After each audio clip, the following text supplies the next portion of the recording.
ভাইয়ের কাছে আমার একটা প্রশ্ন ফারুক ভাই আছে, সেটা হচ্ছে ফারুক ভাই তো এর আগে বিপিএল এর চেয়ারম্যান হয়েছে। বুলু ভাই কিছুক্ষণ আগে বললেন ফাইন ভাই হচ্ছে যে ক্রিকেট অফসেট। এখন আপনার তো নতুন বোর্ড, সবকিছুই নতুন পথ, মানে পথ চলার কিছু, সেখানে কি এই দুটো ভাইটাল, কারণ বাংলাদেশ ন্যাশনাল টিমের পরিচালনা বলি, মানে মেনটেইন বলি, এখানে ক্রিকেট অফ একটা ভাইটাল, এবং বিপিএল এর কিন্তু সময় ওই অর্থে নেই, নকিং একটা। এইটা কি আমরা ধরে নিতে পারি যে ফারুক ভাই বিপিএল কমিটির চেয়ারম্যান থাকবেন, ফাইন ভাই ক্রিকেট অফসেট চেয়ারম্যান থাকবেন? কারণ পাইলট ইজ হেয়ার, আব্দুল রাজ্জাক আছে, আমাদের অনেক ক্রিকেট ব্যাকগ্রাউন্ডের বেশজন ফর্মাল ক্রিকেটার আছেন, ক্যাপ্টেন আছেন। এই বিষয়ে আপনি কি এই মুহূর্তে একটু আর্লি, আমাদের তো মাত্র 8 ঘন্টা আগে বোর্ড গঠিত হলো।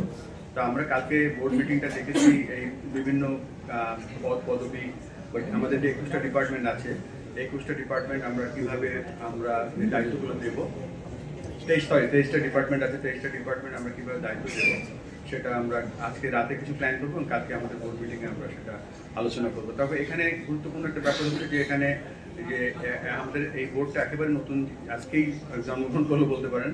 তবে স্কিল সেটটা দেখতে হবে এবং কোন স্কিল সেটের সাথে কোন ডিপার্টমেন্ট যায় সেটাও আলোচনা করে তারপরে আমরা এই পদগুলো আমরা ডিক্লেয়ার করবো কালকে।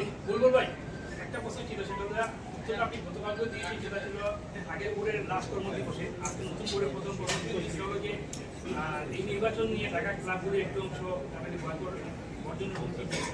আমার যেটা মনে হচ্ছে যে যেই বর্জনের হুমকি দিয়েছে, এখন আপনারা বলছেন যে সেটা আপনারা মানে সমাধানের চেষ্টা করবেন, কিন্তু যদি মানে ইন্টারপ্রেশন না হয় সেক্ষেত্রে আপনাদের এই মানে বিশাল চ্যালেঞ্জ হয়ে যাবে কিনা ঢাকা থেকে?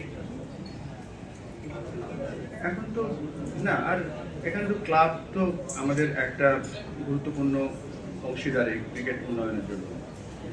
লিস্ট এই ক্রিকেট কিন্তু একটাই হয়, সেটা ঢাকা প্রিমিয়ার লিগ, এবং আমরা রিকোয়েস্ট করবো যে ক্রিকেটটা কত গুরুত্বপূর্ণ, ক্রিকেটটা যেন ব্যাহত না হয়, ক্রিকেটের কন্টিনিউশনটা যেন থাকে, সেই লক্ষ্যে আমরা কাজ করে যাবো।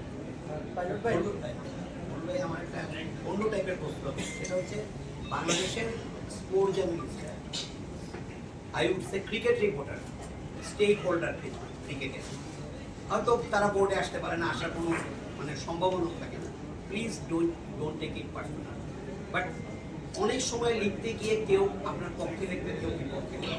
আমি খুব হাম্বল হইতে বলি, কারণ আমি একদম ছোটোবেলা থেকে আপনার অনেকটা ফ্রেন্ডের মতো, এই আপনি একটু সেন্টিমেন্টাল হয়ে যাবেন। এখানে আমরা অনেকেই আছি আনফ্রেন্ড করা, আনফ্রেন্ড করা। আমি একটু অনুরোধ করবো আপনাকে যে আপনি একটু ওপেনলি বলবেন যে আমরা যদি খুব বড় ধরনের কিছু সমালোচনা করি, ডেফিনেটলি আপনি রিজয়েন্টার দেবেন, বাট এইটা যাতে না হয় ফিউচারে, এটা আমার ভাই আপনি আমার নিজেই বলেছেন ফ্রেন্ডের মতো, আপনার ফিডব্যাক গ্রহণ করলাম, থ্যাংক ইউ। পাইলট ভাই, আপনার কাছে একটা প্রশ্ন, মানে আপনারা 4 জন এবার ক্রিকেটার আছেন এই বোর্ডে ডিরেক্টর হিসেবে, এবং আপনি ফরমাল ন্যাশনাল টিম ক্যাপ্টেন, আপনার পাশেও 2জন ক্যাপ্টেন বসে আছেন। এর আগেও আমরা দেখেছি যে বাংলাদেশ ন্যাশনাল টিমের ক্যাপ্টেনরা বোর্ডে ছিলেন, কিন্তু তারা ওইভাবে আশাটা পূরণ করতে পারেন না। আপনি নিজেও ব্যক্তিগতভাবে সেগুলো সমালোচনা করছেন। আপনি যখন এখন বোর্ডে এসেছেন, আপনি নিজে কি চ্যালেঞ্জ করেন, আমরা নিজের যদি একটু লক্ষ্য আপনি পরিবর্তন করছেন? আমার মনে হয় কেবল আজকে আমরা আমার মনে হয় যে আমাদের সবাইকে মিলে কাজ ক্রিকেটের উন্নয়নের জন্য আমার মনে হয় যে অবস্থায় আমরা আছি, যেটা আমি ভীষণ দেখি যে আমাদের মনে হয় বাংলাদেশ ক্রিকেটের আরও উপরে যাওয়ার সম্ভব, প্রচুর জায়গায় কাজ করতে গেছে।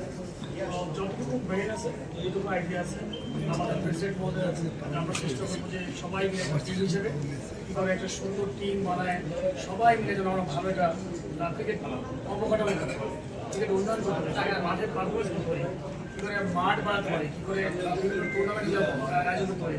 কিন্তু প্রত্যেকটা সেক্টরে আমার কাছে মনে হয় আমার এটা আমার দেখা যে আমরা খেলা ছেড়েছি, খেলা ছেড়ে পরে আমরা যে আরও গ্রোথটা অনেক উপরে যাওয়া ছিল, সেই গ্রোথটা অনেক স্লো, সেই স্লোটাকে একটু ফাস্ট করা দরকার। এবং আমার মনে হয় যে সবাই মিলে যদি একত্রভাবে আমরা কাজ করি, আপনারা যারা আছেন অবশ্যই নেগেটিভ কথা আসবে, কিন্তু কোয়ালিটি কতটা হলে ভালো হয়। আমার কাছে মনে হয় যে আমরা সবাই মিলে দলগতভাবে যদি কাজ করতে পারি, ইনশাআল্লাহ দেখবেন বাংলাদেশ টিম সেগুলো যদি নিশ্চয়ই বলবো, অলরেডি একটা প্ল্যান করেছে, আমি যদি জানি যে নেক্সট 2 বছর 4 বছর আমরা কোথায় রাখতে চাই।